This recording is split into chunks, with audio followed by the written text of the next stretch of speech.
இப்போ இன்றைக்கி இறால் தொக்கு செய்வது எப்படின்ட்டு இப்போ செய்முறை பார்ப்போம்ப்பா. ஃபஸ்ட்டு இறாலை சுத்தம் பண்ணி வச்சுக்கிறோம்ப்பா.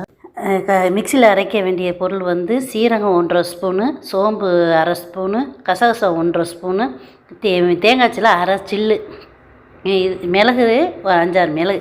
இதை நல்லா மிக்சியில் மை போல் அரைச்சிக்கிறணும். இப்போ பற்ற வச்சு சட்டியை வச்சு ஒரு பட்டை 1 கிராமு 1 ஏலக்காய் வெடிக்க விட்டு வெங்காயத்தை சின்ன வெங்காயமோ பெரிய வெங்காயமோ உங்கள் வீட்டில் என்ன இருக்கோ அதை போட்டு வதக்கிட்டு நல்ல பொன்னிறமாக வர மேலேயே ஒரு தக்காளி எலுமிச்சம்பழம் அளவுக்கு ஒரு தக்காளியும் அதையும் போட்டு நல்லா வதக்கணும்.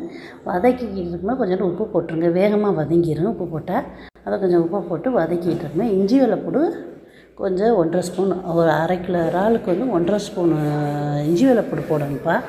அதுக்கு பின்னாடி நல்லா ஒரு 5 நிமிஷம் இஞ்சி வெள்ளைப்பூடு பச்சை வாடை போகிற வரை வதக்கணும். கிண்டின பிறகு அதுக்கடுத்து மிளகாத்தூள் அள்ளி போடணும். மிளகாத்தூள் உங்கள் வீட்டுக்கு எவ்வளோ உரப்பு தேவையோ அவ்வளோக்கு நீங்கள் போட்டுக்கு. எங்கள் வீட்டில் எப்போயுமே நார்மலான உரப்புனால நான் 1 ஸ்பூன் போடுறேன். நீங்கள் உங்களுக்கு தேவைக்கு எவ்வளோ உரப்பு தேவையோ அதை போட்டுக்கோங்க. வதக்கின பிறகு இறால் அள்ளி வச்சிடணும். இறால் அள்ளி வச்சு ஒரு 10 நிமிஷம் நல்லா சொல்ல கிண்டணும்.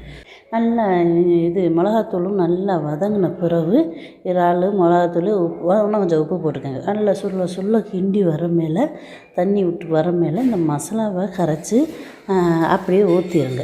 இறாலில் ஊற்றி அந்த மிக்ஸி சாரை மட்டும்தான் அலசி ஊற்றணும். மற்றபடி தண்ணியை ஒரு போட்ட தண்ணி ஊற்றிடக்கூடாது. அந்த இறாலில் இருக்க நீரே வெளியேறி உங்களுக்கு வேகிறதுக்கு அளவுக்கு தண்ணி வந்துடும்.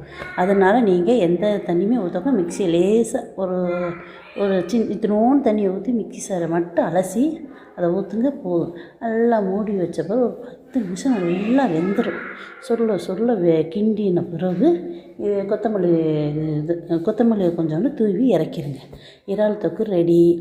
எனக்கு சப்ஸ்கிரைப் பண்ணுங்கள், கமெண்ட் பண்ணுங்கள், எனக்கு ஆதரவு கொடுங்க. இது மொதல் வீடியோ, எனக்கு ஆதரவு கொடுங்க. உங்கள் ஆதரவு எங்களுக்கு முக்கியம்.